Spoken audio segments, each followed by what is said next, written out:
오늘은 당신이 무슨 권위로 이 제목으로 설교하려고 합니다. 오늘 대제사장과 장로들이 성전 지도자들인데 예수께 와서 당신이 무슨 권한으로 이 성전 안에서 이런 일을 하느냐라고 따집니다. 개역 성경에는 무슨 권위로 이렇게 하느냐라고 했고요. 세번역에서는 무슨 권한으로 이렇게 하느냐, 둘 다 이제 따지는 겁니다. 그래서 예수님과 대제사장 사이에 성전 안에서 이런 일을 하는 일로 인하여 논쟁을 벌입니다. 이것이 권위 논쟁이에요. 권위라는 것은 우리가 쉽게 말하면 면허증을 말합니다. 라이센스를 땄느냐, 면허가 있느냐 없느냐, 의사 면허증 또는 변호사 면허증, 자격증을 당신이 이 성전에서 이런 일을 할 수 있느냐라는 얘기입니다. 우리가 면허증 같은 거 또 증서 같은 것을 따면 병원 같은 데도 가보면 좀 좋은 대학을 나온 의사들은 꼭 거기에 좋은 대학 이름을 써요. 어느 대학 졸업, 그리고 뭐 보면 어느 협회 정회원, 이사 뭐 이런 걸 쭉 써놨습니다. 우리 교회에서 아주 가까운 개인 병원 정형외과 가보면 아예 병원 입구 바깥에다가 간판으로 써놨어요. 어느 대학 졸업. 우리나라에서 뭐 제일 좋다고 하는 대학을 나온 것 같습니다. 그래서 거기에 어떤 협회 정회원이 몇 가지가 되는 것 같아요. 그걸 보면서 이제 사람들이 와, 이 병원 원장님은 좀 대단한 분인가 보다. 그래서 그의 권위를 인정하는 거죠. 오늘 이 권위 논쟁입니다. 당신이 무슨 권위로 이런 일을 하느냐. 예수님께서 예루살렘에 들어오신 것을 우리 지난 수요일 날도 얘기했고요. 목요일, 금요일, 토요일 본문, 오늘 본문은 사실 토요일 본문입니다만 예수님이 예루살렘에 입성하실 때 나귀 새끼를 타고 입성하셨는데 참으로 의미심장한 것입니다. 예수님이 예루살렘에 입성하실 때 제자들은 모두 다 이제 예수님이 왕으로 입성하신다. 그래서 그들은 끊임없이 예수님 왕으로 입성하시니까 우리는 다 높은 자리를 차지할 것이다 라고 생각했습니다. 우리가 그 예수님 체포되시던 날 목요일 고난주간에서 목요일 저녁에 6월절 만찬, 그 다락방에서 6월절 만찬 하시고 그리고 겟세마네 올라가셔서 기도하시고 거기서 가룟 유다의 배신으로 로마 군병들에게 체포당하시고 밤새도록 신문당하고 금요일 날 오전 9시 빌라도의 사형 언도를 받고 십자가에 못 박히셨는데 그 목요일 저녁에 6월절 만찬 중에 제자들이 논쟁을 벌인 것이 뭐냐면 우리 중에 누가 크냐였거든요. 예수님 분명히 왕이 되신다. 왕이 되시면 우리는 높은 자리를 차지한다. 이것이 그들이 가진 메시아 사상이었습니다. 근데 예수님은 백마를 타고 가시지 않고 나귀 새끼를 타고 가셨어요. 예수님은 이제 예루살렘에 들어가시면 이제 고난 받으시고 모욕을 받으시고 십자가에 돌아가신다는 사실을 알고 그 길로 간 거고 제자들은 모르고 간 겁니다. 그래서 예수님 예루살렘 입성하실 때 뭐 그 길에다가 뭐 겉옷을 깔고 뭐 나무 가지도 놓고 이게 왕의 대관식 같은 그런 것입니다. 사람들이 굉장히 함성을 질렀고 아마 제일 크게 함성을 지른 사람들은 제자들이었지 않았을까. 이제 왕이 들어가신다는 거예요. 들어가셔서 무슨 일을 어떻게 하실지 그 제자들이 기대한 것은 이제 왕으로서 하시는 일입니다. 그런데 좀 예수님도 굉장히 좀 특이한 행동을 하신 것이 성전 안에 들어가셔서 성전 멀리 보시면서 눈물 흘리시고 탄식하시면서 성전 안에 들어가셔서 엄청난 분노를 예수님이 폭발하시거든요. 성전 안에 들어갔더니 예수님이 생각하실 때 이 성전은 하나님 앞에 기도하는 집인데 성전 안에 뭐 장사치들이 막 가득 있었던 거예요. 멀리서 와서 제사를 드리면 이렇게 뭐 비둘기를 사야 되는데 가난한 사람들은 비둘기로 이제 제사 드리라 이런 말씀이 있는데 그거를 비둘기를 멀리서 성전으로 오는 사람이 비둘기를 가지고 오기 힘드니까 성전에서 비둘기를 판매하는 사람도 있었습니다. 뭐 양을 판매하는 사람도 있고 그러니까 제사 제물을 판매하는 사람이 있고 그리고 이제 다른 나라에서 유대인들이 올 때 환전해 주는 환전상들도 있었고 그래서 성전에 장사하는 사람들이 가득했어요. 예수님께서 보시고 그냥 큰 소리로 막 내쫓고 책상을 엎어버리고 그러면서 내 집은 기도하는 집인데 너희들이 강도의 소굴로 만들었다고 큰 소리를 막 지르셨습니다. 이 성전 지도자들이 이 사건을 보면서 저거는 성전 난입, 성전 모독죄라는 거, 성전 모독죄. 그래서 굉장히 부글부글했는데 그날 예수를 체포하지 못했다. 백성들이 예수님을 너무 많이 따르니까. 그래서 예수님께서 성전을 예수님이 보실 때는 성전 청결 사건이고 제사장이 볼 때는 성전 난동 사건입니다. 그리고 나서 예수님이 며칠 성전에서 백성들을 가르치셨다 그랬어요. 그 사이에 이제 성전 지도자들은 저 예수가 분명히 백성들을 혼란스럽게 만드는 혹세의 무민인데 이 성전 난동 사건은 그냥 볼 수 없어요. 굉장히 괴로워합니다. 성전을 모독했어요.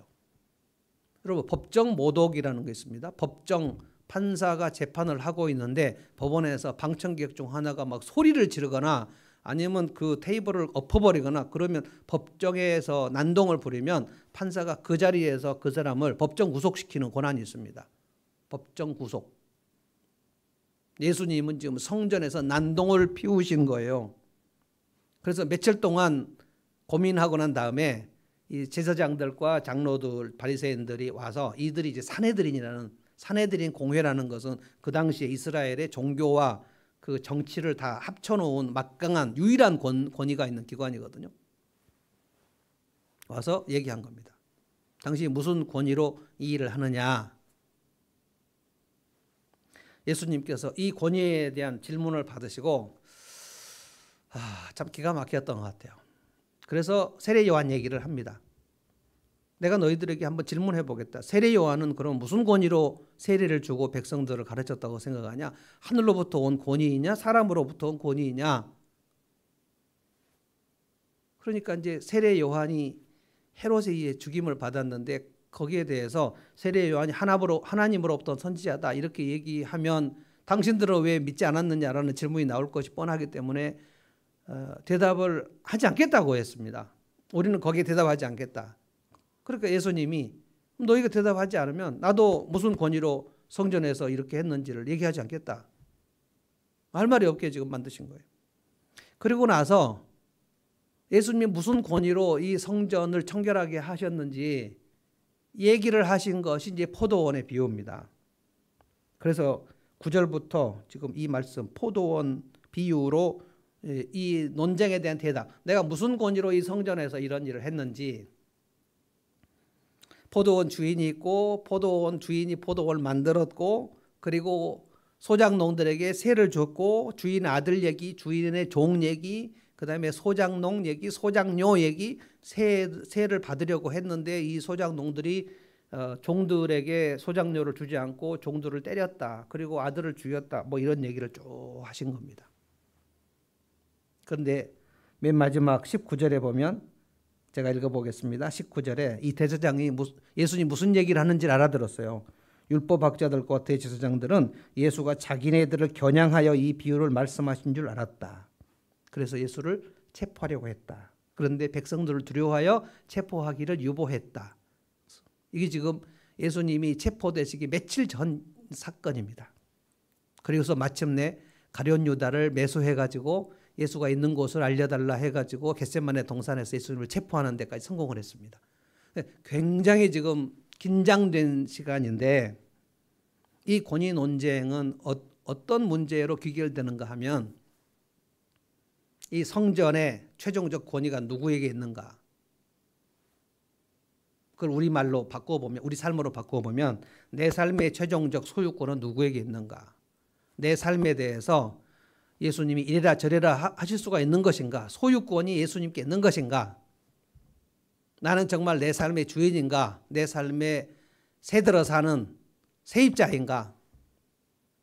그러면 나는 이 포도원 주인이 종들에게 가서 소작료를 받아와라 라고 할 때 이 소작인들이 소작료를 내지 않았는데 내 삶의 주인이 예수님에 맞으면 예수님께 나는 소작료를 내는 것이 맞는가? 결국 두 가지 핵심 단어로 지배하게 되는 거예요. 하나는 소유권, 하나는 소작료. 나는 내 삶의 소유권이 어디에 있다고 나는 믿는가? 소유권이 주님께 있으면 소작료도 주님께 내야 되는 거고 이 포도원의 소작인들은 이 소유권을 주인으로부터 뺏으려고 했습니다. 9절을 한번 보겠습니다. 예수께서 백성에게 이 비유를 말씀하셨다. 어떤 사람이 포도원을 만들어서 농부들에게 새로 주고 오랫동안 멀리 떠나 있었다. 포도를 거둘 때가 되어서 포도원 주인은 포도원 소출 가운데서 얼마를 소장료로 받아오게 하려고 종 하나를 농부들에게 보냈다. 예수님이 지금 권위에 대해서 얘기를 하시면서 포도원의 주인 얘기를 합니다. 포도원, 어떤 사람이 포도원을 만들었다는 거예요. 그리고 이 포도원을 소작인들에게 새로 줬다는 거예요. 예수님은 비유를 하실 때 아주 그 사람들이 알아듣기 쉽게 일상의 얘기를 합니다. 이스라엘은 포도주가 주 음료입니다. 그래서 예수님이 포도주로 이것은 내 피다라고 하실 때 이스라엘 백성들이 늘 포도주를 마시던 그 음료를 가지고 이것은 내 피다라고 얘기하신 거예요. 그래서 포도주를 만들고 포도원은 이스라엘에서 아주 흔히 있는 일입니다. 그러니까 포도원을 누가 만들고 그런데 세를 주고 소장료를 내고 그들이 다 알아먹을 수 있는 얘기예요. 그런데 지금 이 얘기를 예수님은 이 성전의 주인이 누군가를 얘기하면서 포도원 얘기를 한 겁니다. 이사야서에도 보면 하나님이 포도원을 만드신 주인이라는 얘기가 많이 나오거든요. 그래서 내가 포도원을 심고 여기서 진짜 극상품의 포도 열매를 기대했는데 이건 이스라엘 백성들의 역사를 지금 얘기하는 겁니다. 너희들이 들포도를 맺혀버렸다. 대제사장이 예수님께 당신이 무슨 권위로 성전에서 이런 일을 주인 행세를 하는 것인가? 왜 자격도 없이 면허도 없이 와가지고 대제사장이 이걸 따진 것이거든요. 예수님의 지금 대답이 포도원 비유예요. 그러니까 지금 무슨 얘기를 하냐면은 이 포도원 주인은 우리 아버지다. 나는 주인집 아들이다. 지금 이 얘기하는 겁니다. 내가 포도원 주인 하나님 아버지의 아들이야. 하나님 우리 아빠야. 여러분 이 아빠라는 단어 굉장히 우리나라도 아빠라는 단어가 우리 아빠 할 때 아버지를 아빠라고 하는 거고요.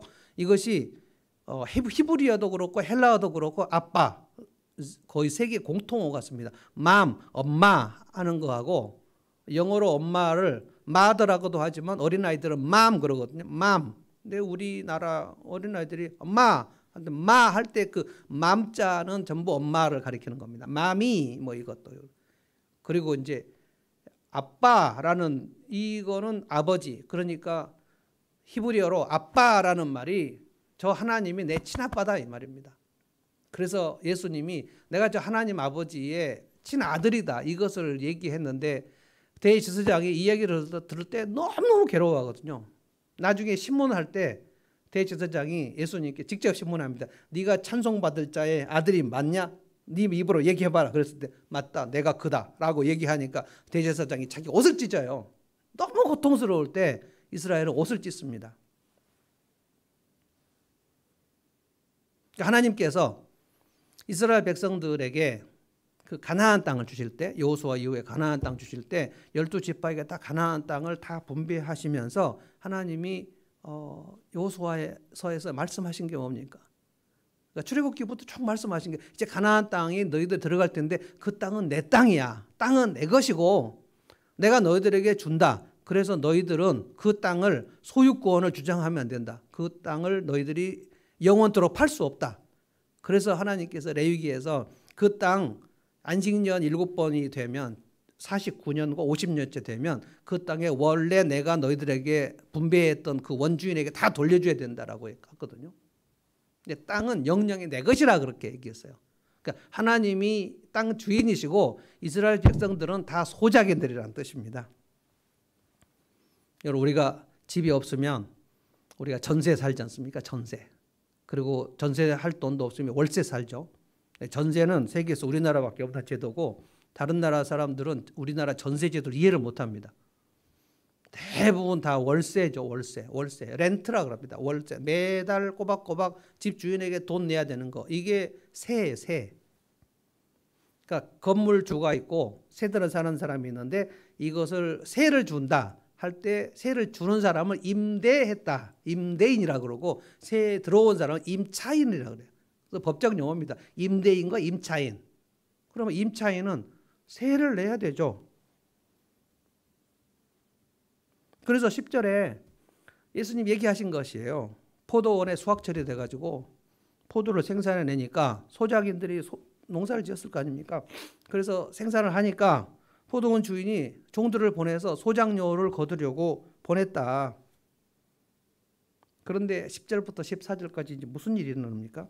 아주 놀랍고 황당한 일이 뭐냐면 소작인들이 소작료를 받으러 온 종들을 때리고 행패를 부렸다는 거예요. 빈손으로 돌려보냈어요. 지금 주인이 굉장히 참을성 있는 주인이에요. 보니까 첫째 종을 보냈는데 때리고 빈손으로 돌려보냈어요.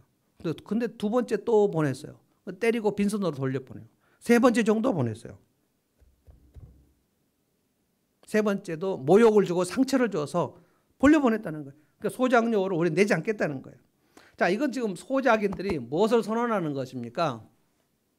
포도원 주인에게 내가 당신들의 소작이라는 것은 인정할 수 없다는 거예요. 당신을 내 주인으로 인정하지 않겠다는 거예요. 나중에 보면 소작인들은 통째로 그 포도원을 자기들 것으로 하려는 그런 심산을 가지고 있었습니다. 예수님은 지금 구약 역사를 쭉 얘기하신 거예요. 예수님께서 말씀하신 포도원 주인은 하나님이시고요. 포도원은 이스라엘 역사의 가나안 땅입니다. 가나안 땅을 주시고 하나님께서 종들을 보내시는 것이 뭐였냐면 구약의 선지자들입니다. 엘리야, 엘리사, 이사야, 예레미야, 에스겔, 아모스, 호세야, 미가, 하박국, 스가랴, 말라기 계속 선지자들을 보냈는데 이스라엘 백성들이 그 하나님 보낸 종들을 때리고 가두고 구박하고 죽이고 그 선지자들의 핵심 메시지가 뭡니까? 너희가 하나님께 돌아와라. 돌아오지 않는 증거는 너희가 그 땅을 가지고 가옥에 가옥을 연하고 토지에 토지를 연하고 그러니까 가난한 자들의 땅을 힘 있는 자들이 거둬들이고 빼앗고 그러니까 하나님이 주인인 그 땅에서 소작인들이 하나님의 주인 되심을 인정하지 않는 거예요. 그리고 바알신으로 가게 된 그 구약의 우상 숭배의 역사, 불순종의 역사, 이 역사 하나님께서 그들에게 소작료로 요구하신 거 뭐였냐면 그 땅에서 나오는 모든 소출로 너희들이 레위인도 먹이고 고아도 먹이고 과부도 먹이고 다 나누라는 거였어요. 소작료는 나눔이었어요. 근데 그거를 소작료를 받으려고 하나님께서 종들을 보냈다. 그건 선지자들이 너희가 수확을 하면 그 11지파에게 레위 지파를 다 배당했다고 말씀하지 않았습니까? 나누라는 거예요. 그러니까 그들이 나누고 있는가 나누고 있지 않은가를 하나님께서 계속 보내시면서 선지자들 보내시는 거예요. 그들이 나누려고 하지 않았습니다. 소작료는 나눔이었어요. 근데 이 포도원 주인이 굉장히 오랫동안 참았어요. 세 번째까지 종을 보내고 그리고 그들을 빈손으로 돌려보내면 그 주인이 어떻게 해야 됩니까? 저는 그 정도까지 참을 수 없을 것 같아요. 13절에 보면 이 포도원 주인이 고민을 합니다. 고민을. 저 목사 히팅 좀 꺼주시겠어요? 13절 제가 읽어보겠습니다. 그래서 포도원 주인은 말하였다. 어떻게 할까? 내 사랑하는 이 아들을 보내야겠다. 설마 그들이 내 아들이야 존중하겠지. 여러분 고민을 세 번째 종들까지 때리고 돌려보냈는데 고민을 할 일이 뭐가 있습니까? 당장의 포도원 주인이 가서 그 고용 해고 통지하고 법적 조치하고 형사 고발하고 그래서 이들을 감옥에 넣어야 맞습니다. 그런데 포도원 주인이 고민을 해요. 내가 내 사랑하는 아들을 보내야겠다. 이것이 지금 하나님께서 당신의 아들을 보내시는 것인데 당신의 아들을 보내시기 전에 우리가 구약을 보면 구약의 모든 선지자들은 메시아의 사역을 그림자처럼 그러니까 선지자들의 메시지는 모두 예수님이 하실 메시지에 다 예고편 같은 거였어요. 그러니까 종들을 보내요 계속. 근데 이스라엘이 말을 듣지 않았어요. 그래서 아들을 보냈다는 거예요. 그런데 내 아들은 존중하겠지라고 주인이 보냈는데 어떻게 됐습니까? 14절에. 그러나 농부들은 그를 보고서 서로 의논하며 말하였다. 이 사람은 상속자다. 그 포도원 상속자라는 거예요. 그래서 그를 죽여버리자. 그래서 유산이 우리 차지가 되게 하자는 거예요. 결국 그 포도원을 주인으로부터 빼앗으려고 했던 거예요. 이 아들은 그냥 빈손으로 돌려보내면 안 되고 이 아들을 죽여야 되겠다는 것입니다. 지금 예수님께서 대제사장과 서기관과 성전 지도자들을 겨냥하면서 얘기한 거예요. 그 서로 얘기하는 예수님과 듣는 자들이 알아야죠. 아, 우리를 지금 겨냥하고 있구나. 그러니까 예수님은 대제사장과 이 바리새인들이 당신을 지금 죽이려고 모의를 하고 있다는 사실을 알고 있어요. 그 얘기를 지금 비유를 통해서 얘기한 겁니다.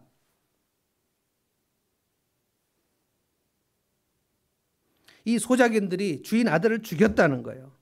그러니까 예수님이 지금 예루살렘에 들어오신 것은 죽임을 당하러 오신 거거든요. 그걸 가지고 예수님이 권위 논쟁을 한 겁니다. 대제사장이 질문이 네가 성전 안에서 이렇게 난동을 부르는데 무슨 권위로 이렇게 얘기를 하냐? 왜 성전을 모독하냐? 예수님 대답하신 거예요. 포도원 비유를 들어라. 내 아버지가 이 성전 주인이고 나는 아버지로부터 보냄을 받은 아들이다. 너희는 이 성전 소작인들이야. 그런데 너희가 내 아버지가 보냈던 선지자들을 죽였고 그리고 이제 나를 죽이려고 하지. 이미 지금 비유가 끝나버렸어요. 그 아들을 죽였어요.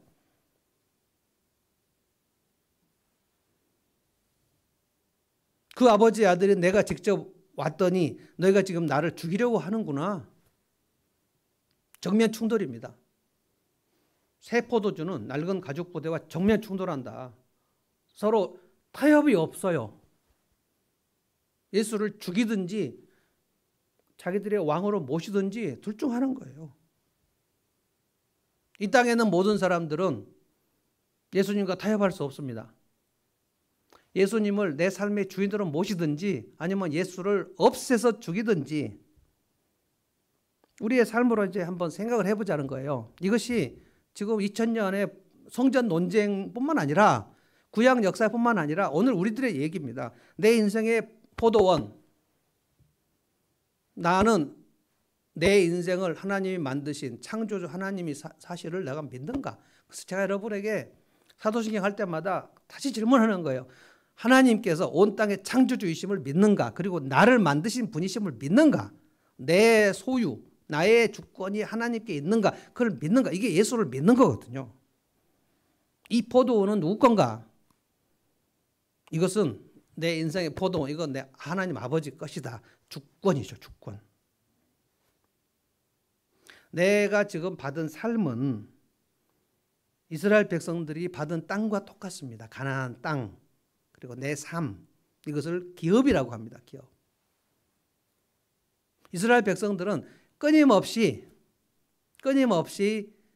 그 하나님께로부터 받은 땅을 하나님의 소유권을 인정하려고 하지 않았어요.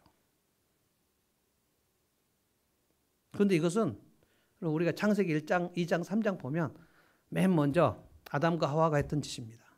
아담과 하와, 하나님께서 천지 창조를 하시고 에덴 동산을 만드시고 에덴 동산에 아담과 하와를 거기에 경작하라고 주신 겁니다. 경작하라고. 땅을 다스리라. 하나님이 주신 명령, 문화 명령, 창세기 1장 28절 다 땅을 다스리라. 그건 하나님이 명하신 거예요. 그러면 아담과 하와는 뭡니까? 소작인들이에요. 소작인들. 다스리고 경작해라는 거예요. 그런데 아담과 하와가 성경에 보면 하와가 먼저 마귀의 유혹을 받고 탐심이 갔잖아요. 탐심. 선악과를 따먹지 않은 탐심. 그 탐심이 뭡니까? 그것이 마귀가 했던 얘기가 네가 이 선악과를 따먹으면 네가 눈이 밝아져 하나님같이 된다. 하나님같이라는 말은 이 에덴 동산을 통째로 너희 것이 되게 할 수 있다. 이거 거짓말입니다. 마귀가 하와를 속였죠.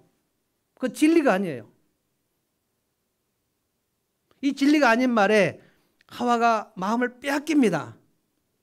그랬더니 선악과를 보니까 너무나도 먹음직스럽고 탐스러웠다 그랬어요.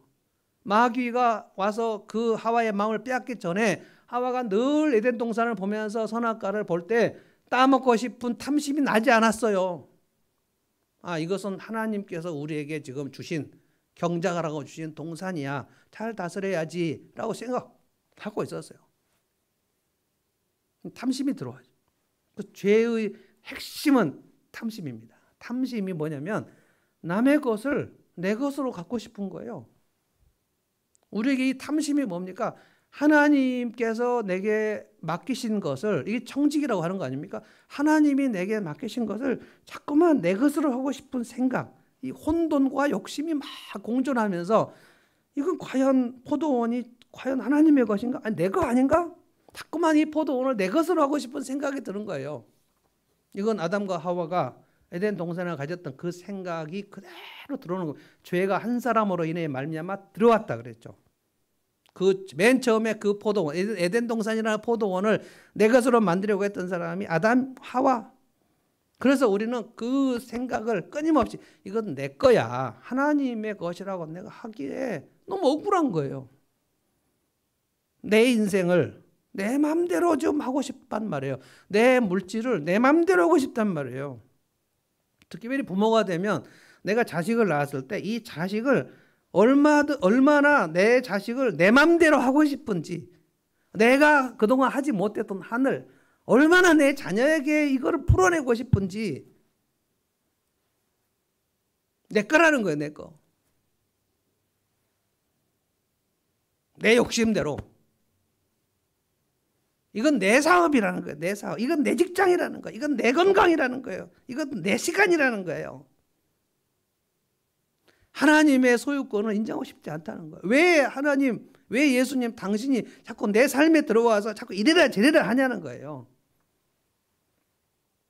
욕망이죠. 탐욕이죠. 내 인생인데 이 소유권이 하나님께 있다고 성경이 자꾸 얘기하는데 그게 자꾸 억울하단 말이에요. 억울해. 내 것인데. 결국 이 권위 논쟁은 뭘로 딱 한 문장, 내 인생의 최종 권위는 누구에게 있는가? 무슨 권위로 하나님은 나에게 이래라 저래라 하시는가? 여러분, 우리가 삭개오 여리고 세무서장 삭개오, 우리가 지난 수요일 본문을 묵상했습니다. 계속 여러분들이 매일 성경의 이 흐름을 따라서, 성경의 흐름을 따라서 계속 이해하시는 게 필요합니다. 딱 한 본문만 따서 이렇게 하면 잘 연결이 안 돼요.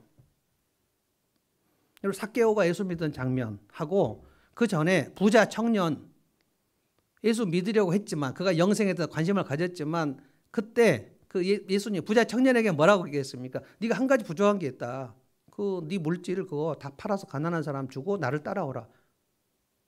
그랬더니 어두운 얼굴로 떠나가 버렸죠. 이 부자. 그런데 삭개오는 여리고에서 가장 유명한 부자, 죄인, 부자, 탐욕스러운 세리. 그런데 그 삶 속에 예수님이 들어와죠. 삭개오야 내려오라.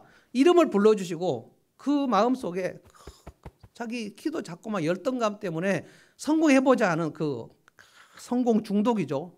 그래서 열심히 성공해서 돈 많이 벌었는데 삭개오의 집이 죄인의 집이 되어버렸잖아요. 경멸의 이 시선을 견딜 수가 없는 거예요. 돈은 많은데 한 사람도 자기를 따르는 사람도 없고 진정으로 신뢰하는 사람도 없고. 여러분, 그렇게 성공 중독에 빠지면 주변 사람들을 전부 도구화로 만듭니다. 도구화. 그래서 좋아할 수가 없어요. 진정으로 좋아할 수가 없어요. 인격적 존재가 아닌데 어떻게 그 사람을 진정으로 신뢰하고 따릅니까? 그러면 자기가 진정으로 신뢰할 사람들을 다 맺힌 상태에서, 그런데 누가 나를 진정으로 신뢰합니까? 아내가 나를 신뢰할까요? 자식들이 삭개오를 신뢰했을까요? 자기 세무서 직원들이 삭개오를 존경했을까요? 아무도 없었어요. 그래서 너무 헛헛하고 공허해서 나 예수 한번 만나봐야 되겠다. 제가 이것을 VIP를 우리가 만날 때 그 사람들이 가지고 있었던 그 심리적 메커니즘이 이거다라고 얘기한 거예요. 아무리 부자도 그 마음속에 공허감을 떨칠 수가 없습니다. 예수님이 그 속에 들어가셔야 되죠. 삭개오의 삶 속에 예수님이 들어오시겠다 그랬잖아요. 내가 너희 집에 들어가겠다 오늘. 예수님 들어가실 때 사람들이 수근거리면서 저 죄인의 집에 예수가 들어갔다. 근데 그 죄인의 집에 예수가 들어가니까 예수님이 죄에 오염된 게 아니고 삭개오가 변화되어 버려요. 예수님이 그 사람의 속에 들어오시니까 무슨 얘기를 했습니까? 예수님이 재산을 팔으라는 얘기도 안 했어요. 복음이 들어와 버리니까 예수님을 자기 삶의 주인으로 모시는, 예수 믿는 삶이 일어나 버리니까 자연스럽게 내가 그동안 내가 욕심으로 탐욕으로 남의 것을 착취한 거 예수님 앞에 와서 다 얘기했잖아요. 내 전 재산 절반은 여리고 주민들에게 다 내가 환원하겠습니다. 그리고 착취한 물건은 4배나 갚겠습니다. 거의 전 재산을 사유에 환원하는 겁니다. 이걸 제가 나눔이라고 얘기한 거예요. 이게 한국교회 안에 예수 믿은 사람이 자기가 그때부터 이제 내 삶의 소유권이 하나님께 있구나라고 하시면 하나님께서 분명히 말씀하셨을 텐데 그러면 이제 네가 것을 가지고 나눠라. 네가 가진 것을 못 가진 사람이 나눠라. 이것이 공동체거든요. 강한 자가 약한 자를 담당하는 게 공동체예요. 그러면 내 주위에 있는 사람들 중에 내 도움을 필요한 사람이 누군가 이 생각을 하면서 나눠야 하지 맞는 건데 나는 예수를 믿는데 나는 나누면 싫어. 뭐 내적인 변화도 없고 삭개오 같은 변화도 없고 교회는 다니는데 집사도 되고 세례도 받고 장로도 되고 신앙생활 경력이 많은데 그 사람 속에 나눔이 없어요. 삭개오는 나눔이 있었는데 그 사람 나눔이 없어요. 나눔과 돌봄이 있어서 그 사람이 이제 드디어 이제 탐욕으로 살지 않고 그 내적인 변화, 외적인 증거들, 나눔 이런 것들 없이 그냥 교회만 다니면 되는 건가? 예수 믿는 게 교회를만 다니는 건가? 전 절대 그렇다고 생각하지 않습니다. 삭개오 같은 변화가 있어야 됩니다. 그래서 복의 통로가 되어야 되죠. 내가 예수를 믿어서 내 가까운 이웃이 내 처음 가까운 이웃 전 자꾸만 가르칩니다. 첫 번째 이웃은 자기 배우자입니다. 둘이 하나 되라 그랬어요. 둘이. 자식이 아닙니다. 부모도 아니에요. 배우자예요. 배우자. 결혼하지 않은 사람은 첫 번째 이웃이 네 부모예요. 결혼한 사람은 부모와 하나 되라는 말씀이 성경에 없어요. 자식과 하나 되라는 말씀이 없어요. 부부가 하나 되라 그랬어요. 부부가 하나 되라는 것은 이제 내 것을 가지고 당신에게 내가 나누겠다는 거예요. 당신의 약점을 내가 돕겠다는 거예요. 그게 결혼의 핵심입니다. 너하고 결혼해갖고 내가 좀 도움을 보겠다. 다들 그렇게 생각을 하지만 그렇게 하니까 결혼 생활이 잘 안 되는 겁니다. 공동체. 공동체는 나눔을 통해서 일어나는 겁니다. 교회는 난 다니겠지만 아직 내 삶은 나는 예수님 것이라고 말할 수 없어. 하나님의 것을 내가 갖겠다. 이 소자견들 같은 생각을 우리는 하고 산단 말이죠. 그 다음에 이제 소작료 얘기를 좀 해보겠습니다. 소작료 10절 한번 볼까요? 10절. 포도를 거둘 때가 되어서 포도원 주인은 포도원 소출 가운데서 얼마를 소작료로 받아오게 하려고 종 하나를 농부들에게 보냈다. 그런데 농부들은 그 종을 때리고 빈손으로 돌려보냈다. 이 소작인들이 행태가 뭡니까? 소작료를 안 냈다는 거예요. 소작료를 내라고 하는 게 부당한 것인가? 소작료를 안 내는 게 부당한 것인가? 생각을 좀 해봐야 돼요. 포도원 주인이 소작료를 요구하는 것은 정당한가 부당한가? 아니 주인의 권위를 가지고 주인의 권한으로 소작료를 내라고 얘기했는데 안 내겠다는 거예요. 그 종들을 때리고 돌려보냈다. 소작료를 내지 않겠다. 이것은 앞으로도 계속 소작료를 안 내겠다는 뜻. 더 나아가서 그 포도원을 내 것으로 삼겠다는 소작인들의 심사가 들어있다는 것이죠. 이제 그 포도원을 주인으로부터 내 것으로 하겠다는 거예요. 우리 이런 차원에서 지난주 쭉 열 문화를 생각해 봐야 돼요. 열 문화는 그 어떤 귀인이 먼 나라로 가서 왕권을 받아오려고 떠나면서 종들에게 한 문화씩 남겨줬다. 달란트 비유는 5달란트, 2달란트, 1달란트 이렇게 은사와 재능에 따라서 나눠줬는데요. 문화 비유는 똑같습니다. 그냥 한 문화씩 10명에 나눠줬고요. 그리고 내가 왕위를 받아 돌아오겠다. 이거 문화 비유입니다. 그런데 그 한 문화 가지고 10문화 남긴 종이 있었고 5문화 남긴 종이 있었고 한 문화를 수건에 꽁꽁 싸놓고 있다가 한 문화 그대로 갖고 온 종이 있었다 그랬죠. 그래서 왜 너는 한 문화를 가지고 이렇게 꽁꽁 싸놨냐? 그 놀라운 얘기를 했죠. 그 종이. 내 주인은 엄한 사람이라 맡기지 않은 것을 찾으시고 심지 않은 것을 거두시는 분이라고 난 생각해서 이 한 문화를 어떻게 잘못하다가 큰일 날까 봐 이것을 꽁꽁 수건에 쌌다가 갖고 왔다고 하는 거예요. 여러분 주인은 엄한 사람이라고 생각했다는 거예요. 엄한 사람을 영어 성경 찾아보니까 hardman. You are a hardman. hardman이라는 거는 하드웍이 뭡니까? 굉장히 힘든 일을 하드워크라고 하거든요. 하드면은 아주 힘든 사람이라는 거예요. 꼼꼼하고 딱딱하고 엄격하고 자비도 없고 용서도 없고, 그러니까 주인은 나쁜 사람이라고 생각했다는 거예요. 그러니까 지금 그 종이, 한 문화를 가진 종이 남기지 않은 그것이 뭐였냐면 자기 주인, 그러니까 지금 적용해 보자면 하나님에 대한, 하나님께서 나를 맡겨 주셨는데 하나님은 진짜 나쁜 분이야. 그래서 그 주인이 악한 종이라고 하죠. 악한 종. 이 한 문화를 빼앗아서 10문화 남긴 종에게 줘라. 문화를 빼앗겼다. 나중에 이 소작인들이 그 포도원을 통째로 빼앗기고 멸망합니다.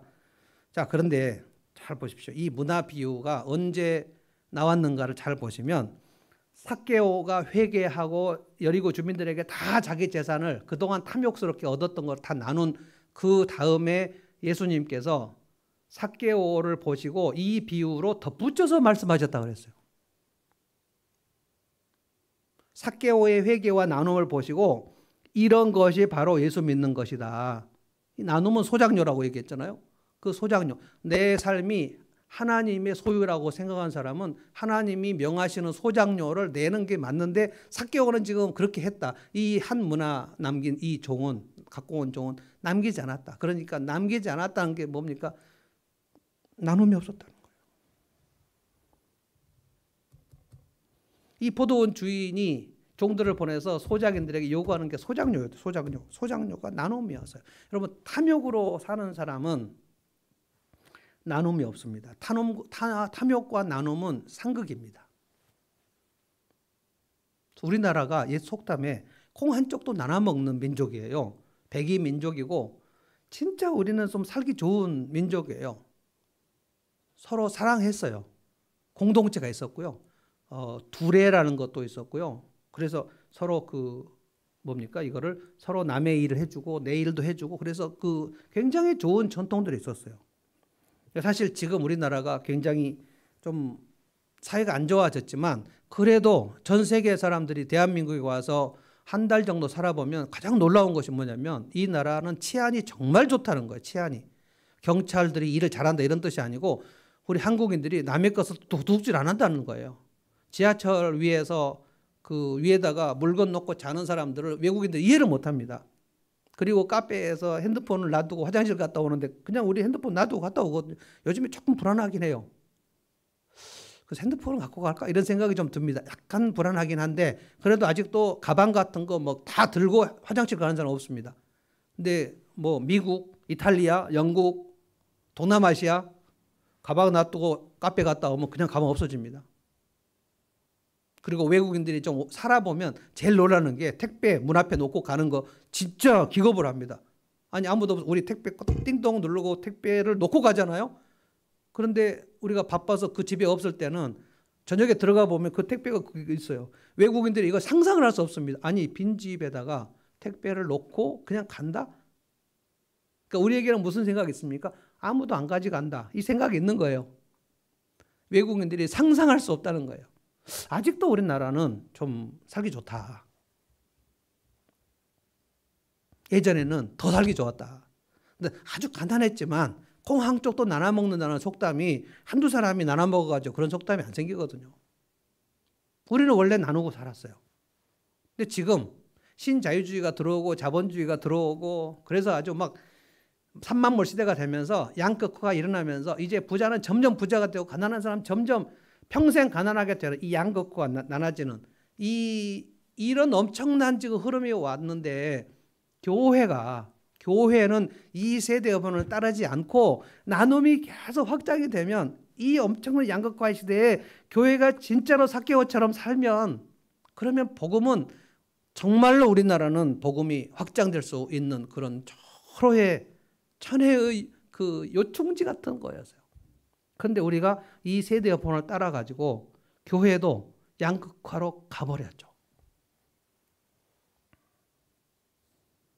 삭개오의 나눔이 그게 예수님을 자기 주인으로 모신 사람의 소작료예요. 소작료.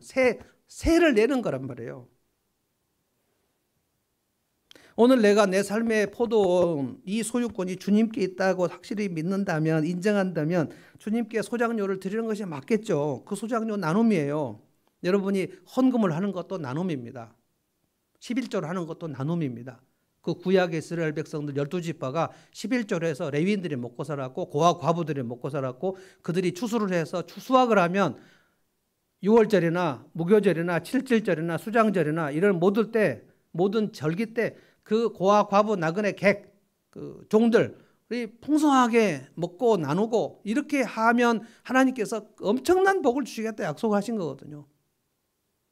이스라엘이 왜 가나안 땅에서 쫓겨났습니까? 바벨론으로 왜 쫓겨났습니까? 그들이 나눔을 하기 싫었다는 거예요. 그거는 이 포도원의 소작인들이 소작료를 내기 싫었다. 그래서 이 선지자들을 때리고 죽이고 한 이 사건을 지금 예수님 얘기하신 겁니다. 그런데 내가 왔는데, 내가 이 성전의 주인 아들인데 너희들이 지금 나를 죽이려고 하는구나. 예수님 다 알고 얘기하신 거예요. 여러분 1세기에 우리가 초대교회 사도행전을 읽어보면 사도행전의 성도들, 예수님의 제자들, 그 3,000명, 5,000명 회개한 사람들, 예루살렘 교회의 얘기를 읽어보면 이것이 나눔이구나. 그거를 우리 한자어로 유무상통이라고 해서 유무상통. 뭡니까? 아무도 자기 것을 자기 것이라 주장하는 이가 없고 그냥 자기 것을 팔아서 사도들의 발 앞에 놓고, 그게 바나바가 한 일입니다. 바나바 굉장히 부자였습니다. 바나바 조카가 마가의 다락방에서 120명이 모여가지고 기도를 했는데, 그럼 다락방에서 120명이 들어가려면 그 집이 제법 커야 되죠. 그러니까 마가 바나바의 집 원래 부자들이에요. 바나바가 자기 것을 다 팔아 사도들의 발 앞에 놓고, 이거를 보면서 그래, 주님이 우리의 삶의 소유가 맞아. 그러면 내 이 물질이나 이것도 다 사도들의 발 앞에 놓는 게 맞다. 이거는 지금 공산주의가 아닙니다. 그들이 나눔과 헌신과 보살핌을 그냥 예수님이 내 삶의 주인이 맞아? 그러면 이것도 주님의 뜻에 따라서 물질이 써야져야 맞구나. 그래서 예루살렘 교회에 진짜 따뜻한 교회였어요. 그런데 문제가 생겼어요. 헬라파 유대인들, 히브리파 유대인들이 서로 그 가난한 그 사람들에게 물건이 가고 음식이 가는 게 약간 혼동이 생겨가지고 사도들이 이걸 다시 시스템을 만든 게 집사입니다.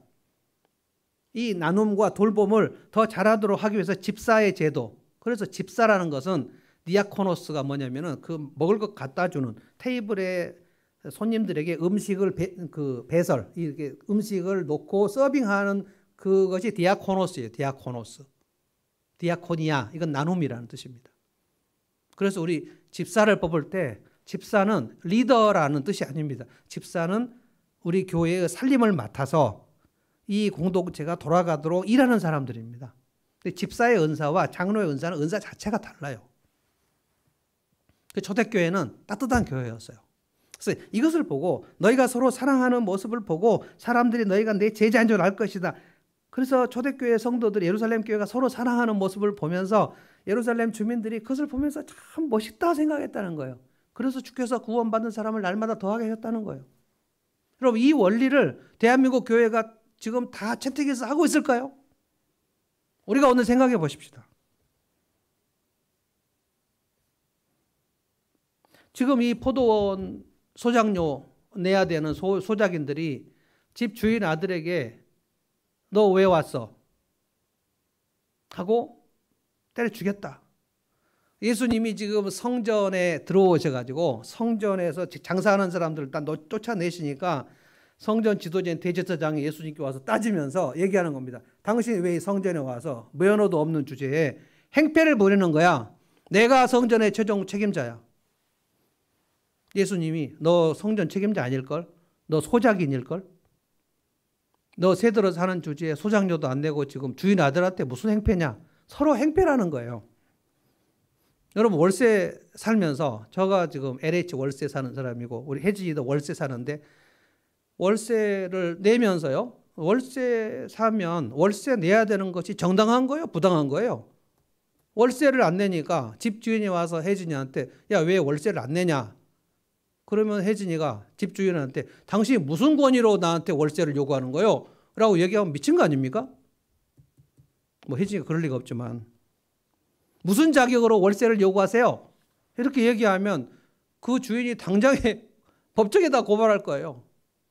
지금 오늘 이런 형국입니다. 당신이 감히 대제사장이 예수님 앞에서 당신이 감히 이 성전에서 내 허락도 안 받고 무슨 이 성전에 난동을 부리는 거냐. 성전 모독죄로 체포하겠다. 으름장을 놓는 겁니다. 종들이 주인에게 자격을 물은 겁니다. 그런데 사실은 우리가 고난주간에 생각해 봐야 될 건 뭡니까?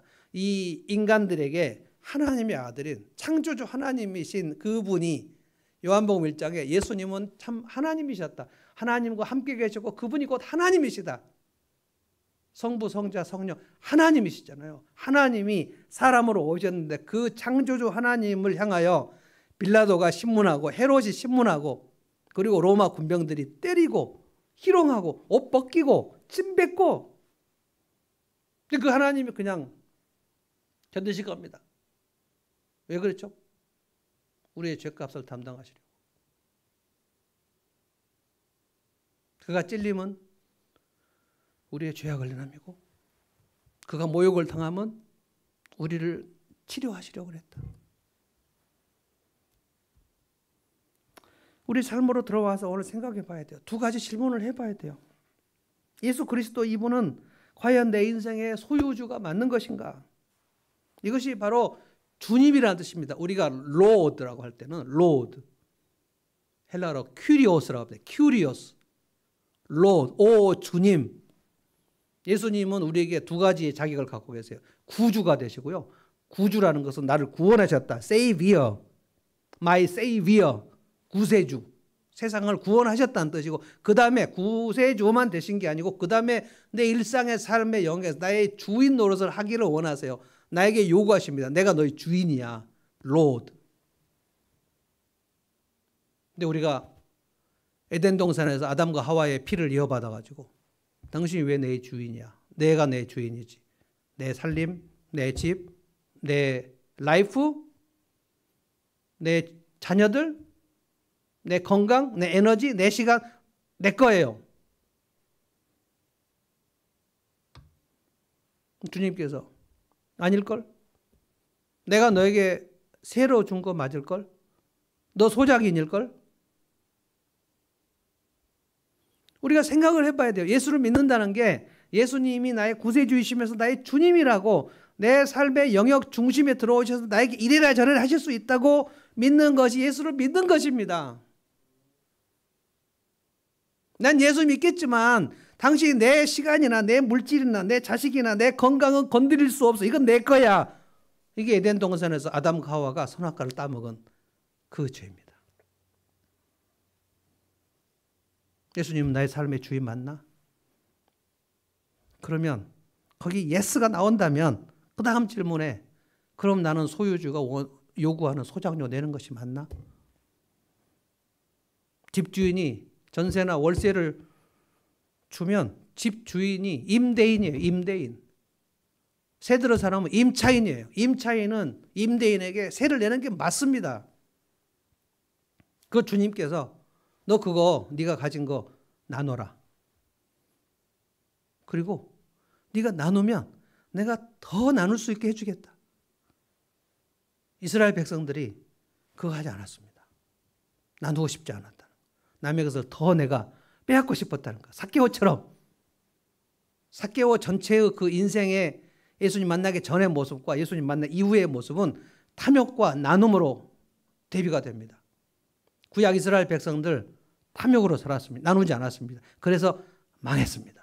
그 소작인들 그 포도원에서 다 빼앗겼어요. 16절에 보면 마지막에 뭡니까? 16절에 제가 읽어보겠습니다. 주인은 와서 그들을 죽이고 포도원을 다른 사람들에게 줄 것이다. 이 소작인들은 죽임당하죠. 멸망당하죠. 그래서 예수님께서 모퉁이 돌을 얘기하신 거예요. 이 모퉁이 돌은 예수 그리스도예요. 이 예수 그리스도를 하나님의 아들로 인정하지 않는 사람들은 그 인생이 산산조각이 날 것이다.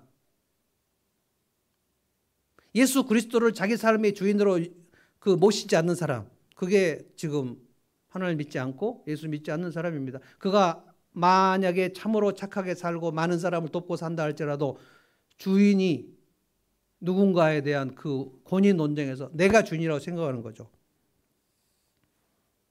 결말이 멸망이었어요. 결국 그들은 주인이 왔을 때, 아니 자기 아들을 죽인 포도원 소작인들을 주인이 와서 어떻게 하겠습니까? 주인이 힘이 세니까 마지막에 가서 이 소작인들을 쫓아내고 죽이고 그 포도원을 다른 소작인들에게 주겠다. 여러분, 이것이 구약 역사에서 이스라엘 멸망하고 예수님께서 오셔서 제자들을 세우시면서 12지파가 아니라 12제자를 세우셨어요. 12제자를 세우시면서 뭐라 그랬습니까? 그 제자들에게 내가 내 교회를 세우리라. 그 교회를 예수님이 승천하시고 난 다음에 성령이 오심으로 인하여 120명이 모여서 기도하다가 성령을 받고 예루살렘 뛰쳐나가서 예수님이 우리의 주인이시다. 너희가 죽인 예수를 하나님이 살리셨다라고 선포했는데 그들이 3,000명이 예수님을 믿지 않았습니까? 그 교회가 새로운 소작인들입니다. 우리 하늘목교회 여러분과 제가 새로운 소작인들이에요. 원리는 똑같은 것입니다. 우리가 오늘 생각해 봐야 돼요. 예수님은 내 삶의 주인이 맞나? 소유주가 맞나?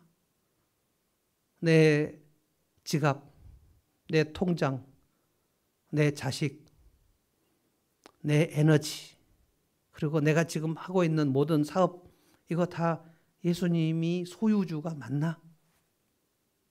예수님이 다 뺏어가시겠다는 게 아니에요. 소유주로 인정하면 다 몰수하시겠다는 게 아니에요. 소장료를 내라는 거예요. 소장료. 그게 여러분이 오늘 드렸던 주일 헌금이고, 그게 여러분들이 드리는 11조고, 그게 감사 헌금이고, 그리고 누군가가 어렵다 그러면 내 지갑에서 돈 5,000원, 10,000원을 꺼내서 그들을 나누겠다는 그 태도, 나눔, 그게 주님이 원하시는 소장료예요. 내 눈에 누군가가 도움이 필요하다고 보이면 그냥 조용히 가서 선한 사마리아인처럼 자기 비용을 내서 그를 이렇게 세우고 싸매주는 거예요. 누가 아프면 찾아가고, 누가 힘들어하면 가서 위로하고, 내가 그를 위로할 수 있는 힘이 있으면 위로하고. 더 놀라운 건 여러분, 아주 힘들 때 힘내는 방법 알려드릴게요. 아주 힘들 때 누구를 찾아가서 위로하시면 돼요. 아주 힘들 때 누구를 찾아가서 위로하시면 돼요. 그러면 그 힘든 일들이 많이 없어집니다. 공동체가 되면요, 굉장히 행복해집니다. 그래서 우리 따뜻한 교회 되자고 얘기한 거예요. 저는 오늘 예배 후에도 여러분들에게 지금 또 하나 나눔에 대해서 홍보하려고 합니다. 우리 개척가정교회 목사님 그 교회 상가 교회를 지금 매입하는데 건축 헌금이 너무 많이 필요한데 그냥 누구 후원해달라고 하기가 어려워가지고 그 교회에서 뭐 닭갈비를 판매를 한답니다. 뭐 저한테 연락이 왔어요. 목사님 닭갈비 좀 사줄 수 있습니까? 굉장히 맛있는 하림 닭갈비래요.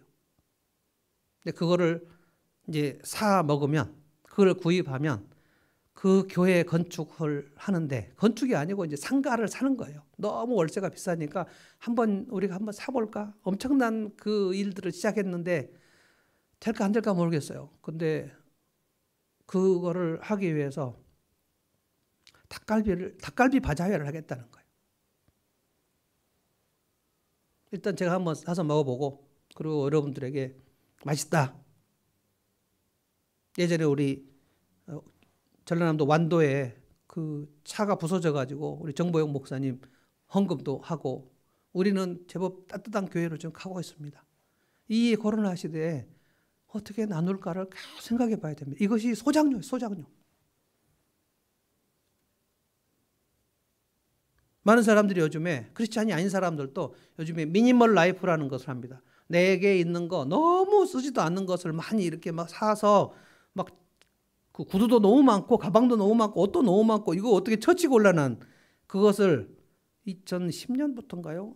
사람들이 서양에서도 그렇고 일본에서도 그렇고 미니멀 라이프라는 것을 지금 이렇게 하고 있습니다. 너무 많이 지금 갖고 있는데 그걸 처분하는 일들. 그래서 여러분 시네라가 신박한 정리 지금 하는데 그 프로그램이 제법 재밌어가지고 사람들이 많이 보는데 그 시네라가 아주 굿 크리스찬입니다. 나누자는 거예요. 너무 많이 갖고 있지 말고. 다 입지도 않은 옷들, 다 신지도 않은 구두 너무 많은데 그걸 가지고 좀 나누면 엄청 좋다. 그리고 집도 깨끗하게 정리된다. 그게 미니멀 라이프. 근데 김재동이가 그 방송 프로그램에서 얘기하면서 이것이 미니멀 라이프다라고 얘기하는데 잘 몰라. 이것이 애니멀 라이프다. 그렇게 얘기하고 사람들이 엄청 웃었다고 합니다. 애니멀 라이프는 동물같이 사는 거고요. 미니멀 라이프는 나누고 사는 걸 바라는 겁니다. 성령님께서 오셔서 교회가 탄생했는데 주님이 이 새로운 소작인들에게 명령하신 것이 뭡니까? 나눔입니다. 나눔. 그래서 예루살렘 교회는 나눴고 안디옥 교회도 나눴고 바나바와 사울 그 담임 목사님과 부목사님 그 두 사람을 성령님에 순종해 가지고 선교사로 파송했잖아요. 그건 내드린 거예요. 안디옥 교회. 세계 선교의 전초기지가 안디옥 교회.